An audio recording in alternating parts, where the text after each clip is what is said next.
Oi, gente. Bom dia para todos, né? Hoje nessa manhã de inverno, em agosto, né? Seguimos aí a nossa programação.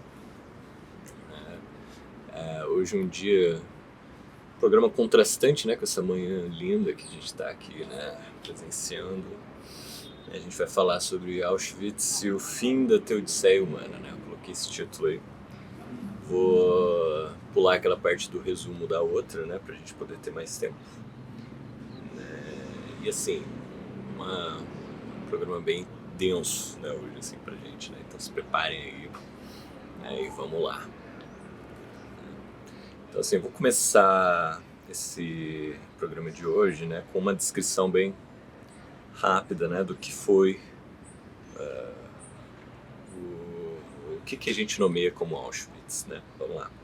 O nome genérico de Auschwitz simboliza hoje o genocídio dos judeus pelos nazistas, ou seja, ao todo, 5,5 milhões de judeus exterminados no âmbito da solução final. Solução final é o nome da operação nazista, né, para destruir os judeus. Né. Em 5 anos, 1,3 milhão de homens, mulheres e crianças foram deportados para o campo de Auschwitz e 1,1 milhão exterminados, dos quais 90% de judeus. Colocado sobre as ordens de Heinrich Himmler, Auschwitz era um complexo industrial composto de 3 campos. Auschwitz, campo base, campo de concentração inaugurado em 20 de maio de 1940, Auschwitz II, Birkenau, campo de concentração e de extermínio, câmara de gás e fornos crematórios, inaugurado em 8 de outubro de 1941, Auschwitz III, Monowitz, campo de trabalho para abastecer as fábricas IG Farben, inaugurado em 31 de maio de 1942. Esses 3 campos eram complementados por cerca de 50 pequenos campos espalhados pela região e vinculados à mesma administração. O nome de Auschwitz é também o significante do extermínio do gênero humano pelos nazistas e, portanto, do genocídio dos judeus, ciganos e todos os representantes das raças julgadas impuras. Né? Isso aqui é uma nota de um livro, né, que é da Rodinesco, né, que fala sobre o lado obscuro de nós, né, sobre as perversões. Então é um livro que eu vou usar como referência aqui, assim como o Mal no Pensamento Moderno, da Susan Neiman. Né. Até hoje estou falando Neumann, né, tô falando o nome dela errado, coitada. Né. Vai reclamar comigo. Né. Então vamos lá, né? Por que eu estou falando de Auschwitz e qual que é a singularidade, né, desse tema, né, pra gente, aqui comentando o mal, né, o que seria o mal. É que, bom, desde lá do terremoto de Lisboa, né, que a gente comentou naquela outro episódio, em 1755, né, muitas revoluções, né, sacudiram a humanidade, né, e esse evento em especial também vem a sacudir as nossas crenças, né, numa ordem divina maior, né, o que a gente chamou de Teodiceia, né, que seria assim, uma espécie de plano de Deus para o homem em sua criação. Então, como explicar o sofrimento humano dentro de um contexto desse, né? Principalmente com a virulência, com a violência, né, do terremoto de Lisboa. Né? Então a gente tem aí uma quebra, né, dessa forma de explicar, vamos dizer assim, a existência, as coisas. Né?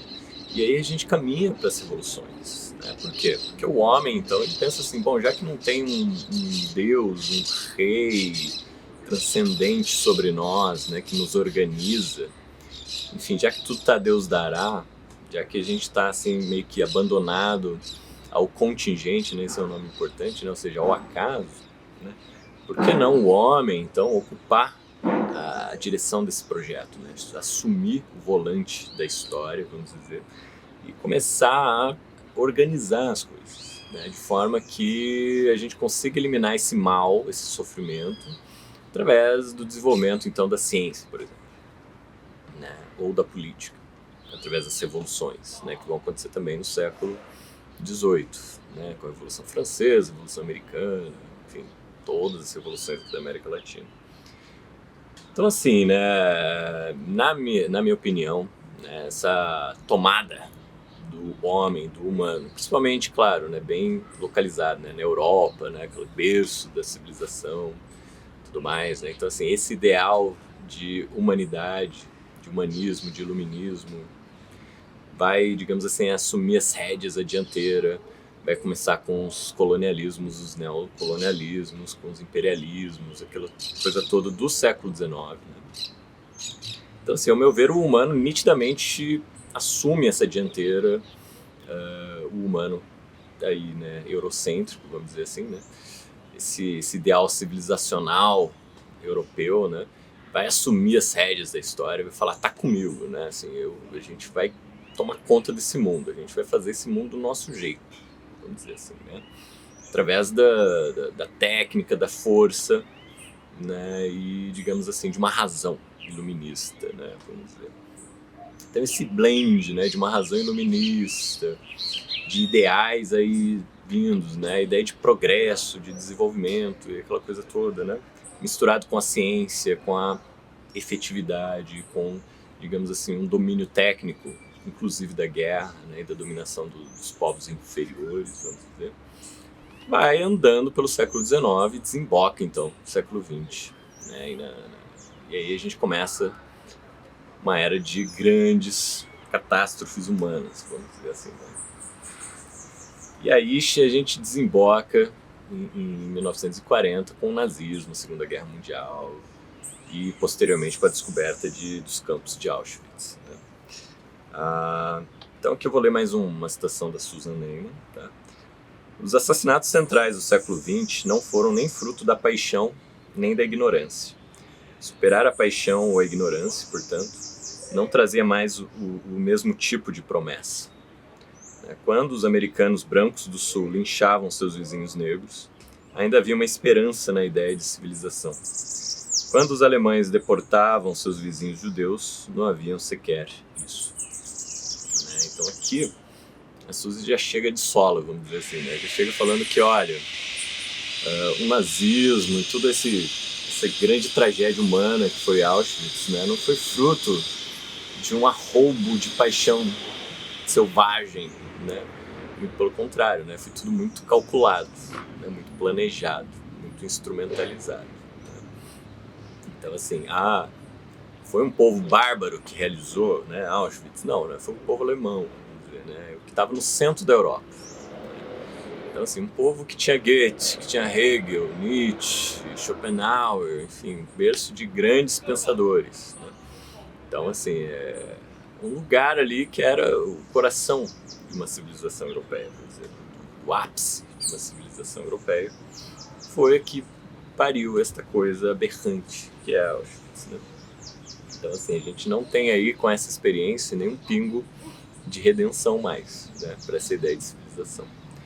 E a gente então começa a pensar, né? A gente dá uma parada. Por isso que eu acho que Auschwitz é tão catastrófico, né? Assim, se não mais do que Lisboa, né? Pra gente. Por quê? Porque, bom, tudo que a gente admira hoje, né?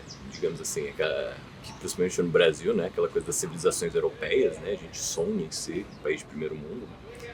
Foi isso que deu origem a esse fenômeno que a gente chama Auschwitz, né? Vamos continuar aqui, né? Vou fazer uma citação da Ruth Neutro agora, tá? Há nisso alguma coisa que nenhum outro regime, qualquer que fosse seu crime, nunca tentara fazer.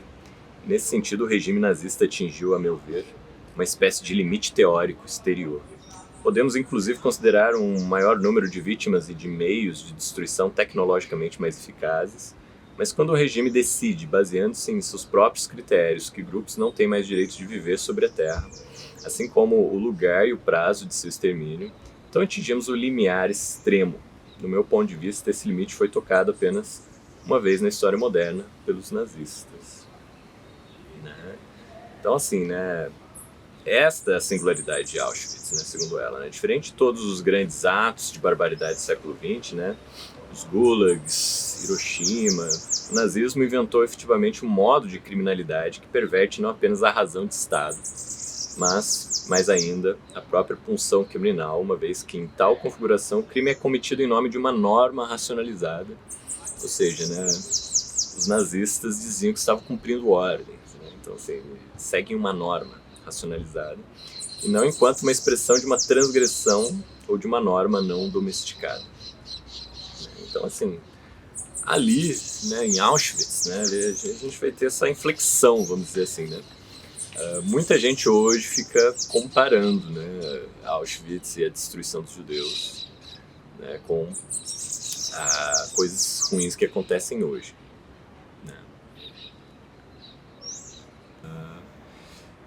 Outra coisa, né, vamos lá, né, vou seguir uma outra citação aqui feita pela Rodinesco, né, do Primo Levi, né? Como eram aqueles do outro lado? Eram todos maus? Seus olhos não refletiam jamais a menor luz humana? Esse livro responde de maneira exaustiva a essa pergunta. O livro é a autobiografia do Rudolf Höss, né, o comandante de Auschwitz. Mostra com que facilidade o bem cede ao mal, é assaltado e submergido pelo mal, não sobrevivendo em seguida senão sob a forma de ilhotas grotescas. Uma vida familiar bem organizada, o amor à natureza, o moralismo vitoriano. Né? Então ele falando aqui justamente da personalidade de Rudolf Höss, né? Ou seja, não era uma pessoa aberrante, assim como Arendt vai descrever o Eichmann, né? Assim, né? Não são pessoas perversas, né? No sentido do vilão do filme, vamos dizer assim, né? São pessoas ali, né? Assim, até de certa forma medíocres, né? Assim, pessoas não muito ambiciosas, vamos dizer assim, né? Pessoas do Estado, né? Aquele funcionário de Estado, né? Que é subserviente, que quer, enfim, massagear o seu ego com uma posição e tudo mais. Então tudo isso vai incrementando aí a cena, né? Ou seja, aquela ideia que a gente tem de uma coisa assim de seres humanos super, né, excêntricos, bizarros, vai sendo substituído por uma coisa de tipo seres humanos medíocres, né? Assim, não tão malignos quanto a gente imaginava, né? Então isso é assustador também, né? Então assim, tudo que foi revelado ali pela experiência de Auschwitz, né, falando de uma maldade institucionalizada, de uma maldade, vamos dizer assim, não tão cara de mal, né, mas que tem efeitos catastróficos, tá, gente? Então, assim, uma coisa sem par na história, né? E, né, por outro lado, a gente pode dizer, bom, e o mal natural? Vamos dizer assim, né? Também não entra, né? Porque, bom, tudo que foi feito ali em Auschwitz, né? Inclusive treinaram animais, cães, sei lá, para ficar vigiando os judeus, para matar pessoas, aquela coisa toda. Isso não deu conta, né? Foi uma experiência mal sucedida, assim, porque não dava os mesmos resultados que eles esperavam. Ou seja, né, até os animais ferozes, treinados para eles, não dava conta do que estava acontecendo ali. Né? Então ali, uma espécie de manifestação de mal tão humano, né, que eu acredito que a gente consiga separar aí, né, o mal natural, de fato, do mal humano, né, do mal moral. Grande parte ali dos que estão envolvidos ali na solução final e em Auschwitz acreditavam eleitos fazendo algo bom. Tá, gente?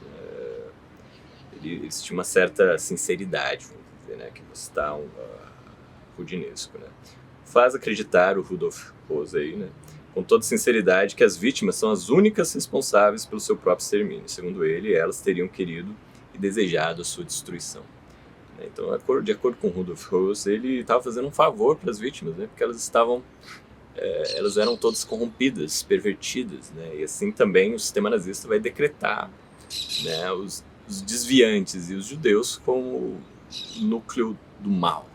Assim, né? Aí, de novo, aquela ideia que a gente tinha comentado de se identificar, né? De se definir colocando o mal em outra coisa, em outra pessoa, em outro ser que é diferente da gente, né? Em outra classe, enfim. Aí, com o sistema nazista, né, a gente vai ter uma gestão da morte, né? E hoje, né, que se fala tanto de necroestado, necropolítica, né? A gente percebe lá já isso de forma mais categórica, vamos dizer assim, né? E para provar a que ponto está a altura da nova tarefa, observe escrupulosamente o comportamento dos guardas, distingue os perversos, insensíveis à piedade, capazes de infâmia, os indiferentes que obedecem às ordens e, por fim, os benevolentes que se deixam engambelar pelos detentos. E disso deduz que, para melhorar as condições de detenção no interior dos campos, era preciso garantir uma promoção rápida para os guardas mais perversos. Assim, a eficiência da condenação à morte, das humilhações, das punições e das torturas seria aumentada. Isso aqui é rudinesco. Então, assim, tem uma descrição aqui do Rudolf Höss, né, na gestão dessa coisa toda, né, dessa peculiaridade, desse nível de detalhamento, né, da organização das coisas. Também colocando judeus para serem, digamos assim, a mão de obra ali pesada para realizar todas essas brutalidades, esses absurdos, né? E no final também eram mortos e eliminados, né? Ou seja, para eliminar qualquer resquício de prova, né? Ou seja, eliminando-se até as testemunhas disso, né? Então, assim, né, a gente pode perceber aí outro elemento aqui, né, que a gente já disse, né, que é assim, né, todas essas pessoas que participaram disso se diziam movidos por um ideal alto, sublime, né, e muito bom, né. Eichmann vai dizer que tinha repugnância da morte dos judeus, que tinha até simpatia pelos judeus, né, no julgamento lá dele, né, em Jerusalém. Então, assim, eram coisas que essas pessoas diziam que, bom, eles não manifestavam, digamos assim, uma consciência pesada, né, uma culpa, né. Eu queria deixar aqui também um ponto fora da curva, né, que é uma história que acontece ali dentro da dinâmica de Auschwitz, né, de um engenheiro, né, a história de Kurt Genstein revela, com todas as evidências, tá, as insuficiências da tese do condicionamento. Depois de ter se oposto ao nacionalismo, esse engenheiro de Minas, profundamente crente, integrou-se à Waffen-SS para ser em seguida nomeado responsável pelo fornecimento de Zyklon B, né, o ácido prussiano ou veneno que matava lá os judeus dentro das câmaras de gás, né, aos campos de extermínio. Horrorizado diante das asfixias por gás, começou imediatamente, de forma bastante ambivalente, por sinal, a sabotar os produtos de que era encarregado e tentar humanizar o morticínio das vítimas. Sobretudo, longe de aderir à ideia da supressão dos vestígios, tão característica da criminalidade nazista, procurou informar os aliados sobre a implementação da solução final da qual participava. Agente duplo, pró e contra si mesmo, Gerstein entregou-se às autoridades francesas, que o consideraram um criminoso nazista. Enquanto em sua cela ele redigia justamente o primeiro depoimento da história acerca da existência das câmaras de gás. Incriminado por cumplicidade de assassinato, sentindo-se de certa forma abandonado por Deus e punido pelos homens, enforcou-se em 1945 na prisão. Então aqui, assim, a gente tem aí um retrato, né, de como as coisas aconteciam, de como era difícil se opor a esse regime, né, e de como aqueles que se opunham também eram perseguidos, mortos, e etc. Né. A partir daqui eu queria só fechar, tá, gente, com uma perspectiva mais filosófica aí, a respeito do que aconteceu lá em Auschwitz. Né. Então, para aqueles que acreditam que a história é uma sequência de degraus, né, em direção ao desenvolvimento do espírito, né, em direção a algo melhor, né, uma ideia tipo, bem hoje típica da ideia de progresso científico, né. A Susan vai citar o Hans Jonas. Né? A desgraça de Auschwitz não é ser acusado de alguma providência todo-poderosa ou de alguma necessidade dialeticamente sábia, como se ele fosse uma antítese exigindo uma síntese, um passo na estrada para a salvação. Ele permanece em nossa conta e somos nós que devemos, mais uma vez, lavar a desgraça de nossos próprios rostos desfigurados, de fato, da própria face de Deus. Ou seja, não temos para onde correr, né? Não temos quem culpar por esse desastre. Né? Então, assim, né?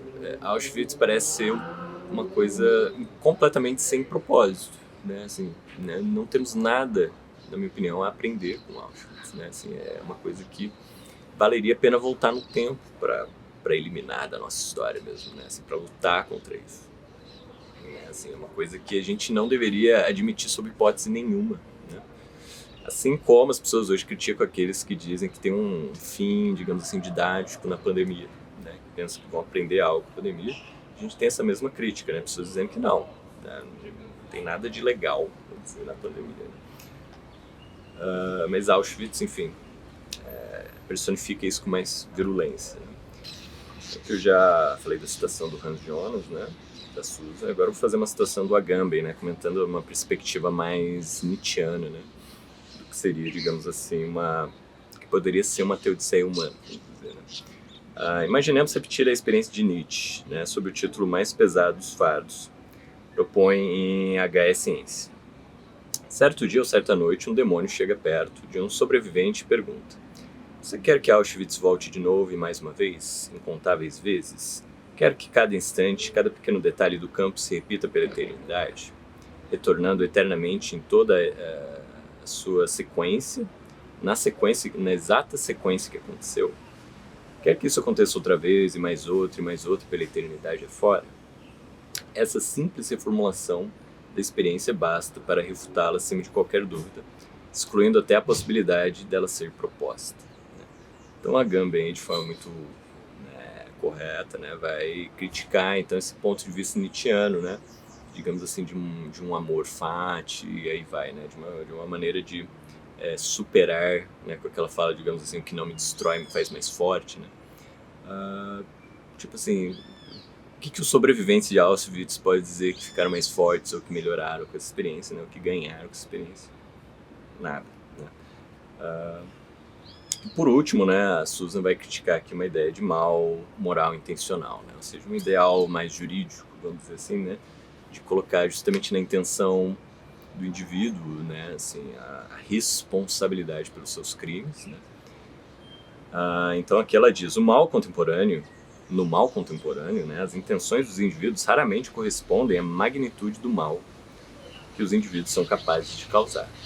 Então, assim, eu fico pensando naquele grupo de cientistas, né, do Projeto Manhattan, né, de como eles se sentiram vendo a explosão da bomba atômica no Japão, né, ou de que decisão motivou isso, por exemplo, né, a morte instantânea de quase 100 mil pessoas, né, na primeira bomba. Então, assim, que tipo de decisão, como é que a gente pode responsabilizar alguém por isso, né? Como poderia haver, digamos assim, um julgamento dos cientistas ali que participaram desse projeto, né? O que viabilizaram a bomba atômica, né? Ou da ciência, sei lá, né? De que maneira a gente poderia organizar um julgamento desse tipo, né?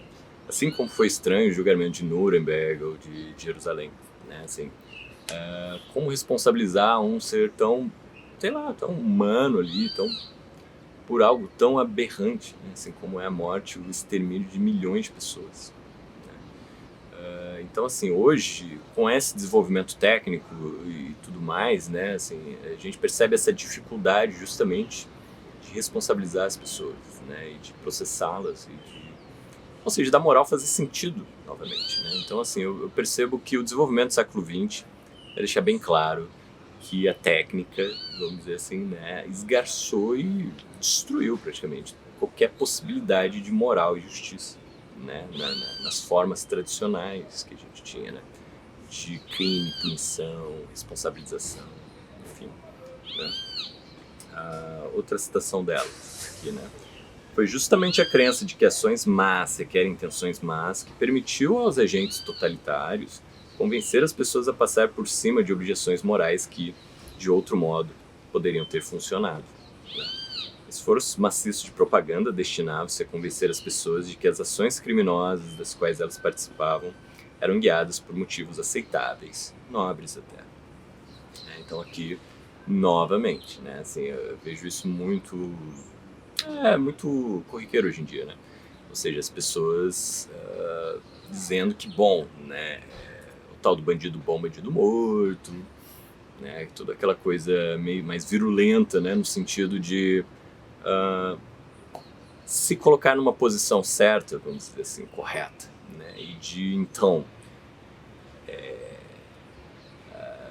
julgar e sentenciar o mundo inteiro, né, assim, que não pensa igual a ele, né, a gente vê aqui já presente, né, no nazismo, né, ou seja, né, você convencê-lo de que você está fazendo uma coisa boa ou correta, né, sei lá, eliminando os comunistas, por exemplo, né, como a gente vê aí alguns políticos falando, né, vamos eliminar os políticos, né, ou como essa coisa de eliminar o dissidente, enfim, todas essas coisas de, bom, eu tenho um bom ideal, né, eu estou falando em nome do cidadão de bem, dos bons costumes. Isso foi uma estratégia usada pelo nazismo, né? Ou seja, você está do lado certo, a história, eles estão do lado errado, então a gente pode fazer qualquer coisa, né? Assim, Então, ou seja, essa coisa de ter um ideal bom e de achar que a intenção boa é suficiente para inocentá-la, né, acaba distorcendo a coisa, né, e transformando as pessoas em engrenagens de um sistema muito maligno, né, muito destruidor.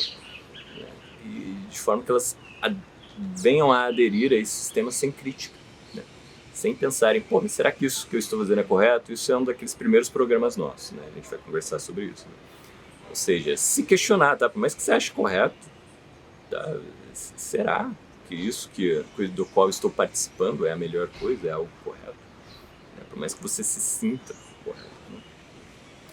Então a Susan Neiman termina aqui com uma citação. Né? Deveríamos admitir a extensão de nossas perdas. Se Lisboa marcou um instante de reconhecimento de que a teodiceia tradicional era inútil, Auschwitz assinalou o reconhecimento de que nenhum substituto era melhor do que ela. Então todas as tentativas humanas de dar conta de uma, digamos assim, de uma solução dos males do mundo, né, veio a desembocar no século XX, em tudo aquilo que aconteceu lá na primeira metade do século XX, e eu diria assim, durante todo o século XX. Né? Por quê? Porque eu acredito que os ideais que surgiram e que fomentaram, né, no século XX, né, foram geridos ali justamente no fim das teodiceias divinas, vamos dizer, e o início das teodiceias humanas ali, que se implementam, a grosso modo, no século XIX. Então, para mim, isso ainda continua hoje. Né? E aí fica a minha questão, né? Por que a gente não elimina isso? Né? Ou então pensa sobre isso, ou questiona isso, né? Esses valores, né, gente?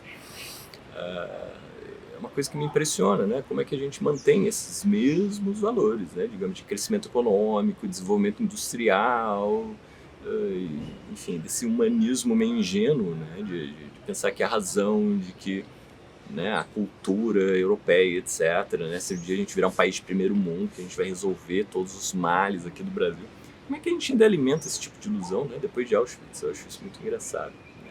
Então eu acho muito importante a gente estudar esse período histórico, para a gente justamente perceber isso, ou seja, da falência dessas formas humanas de querer dar conta do mal. Né, e de onde eles desembocaram, ou seja, um mal ainda muito maior, muito mais virulento, destruidor. Né? Aonde o desenvolvimento da ciência nos levou, né? Se surgiu uma bomba atômica, até, já era para a gente parar tudo e pensar nisso. Né? E começar a questionar esse desenvolvimento. Né? Então, assim, se surgiram sistemas de morte em Auschwitz, a gente precisa questionar essa forma tecnocrata de política bizarra, né, que a gente tem aqui no nazismo, né, e de como isso permeia ainda hoje os nossos sistemas políticos. Né. Então fica aí, né, gente, essa reflexão. Agradeço aí a atenção de vocês e espero que vocês possam fazer um bom proveito dessas coisas que a gente falou hoje, tá? Tchau, tchau e um abraço.